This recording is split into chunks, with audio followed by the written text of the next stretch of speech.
Iñaki Armijo, director del equipo La Torre de Erlán, ante un nuevo año y ante la expectativa de cumplir como siempre el plan previsto para vosotros, formar ciclistas y darles la oportunidad.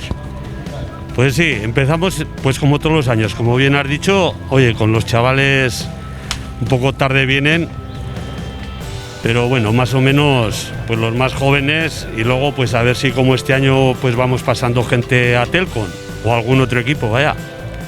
El objetivo es ese, darle la oportunidad a chavales jóvenes. ¿Cómo es el equipo que habéis preparado para este año?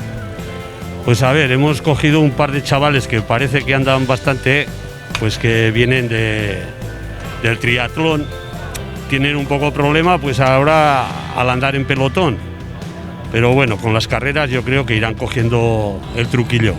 ¿Os habéis añadido a la moda del triatlón? Mucha gente ahora viene del triatlón. ¿Qué está pasando?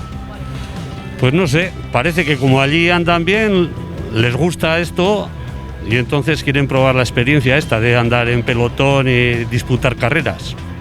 Empieza la temporada, va a ser larga. Vosotros, como siempre, os centraréis en las carreras de Euskal Herria, ¿no? Sí, claro. ¿Qué son carreras? ¿Qué objetivos tenéis? Bueno, pues ¿qué decirte? Pues que la gente vaya terminando las carreras y que vayan aprendiendo a correr y eso, pues que vayan dando el paso a otros equipos mejores. Vale, vas, carriasco.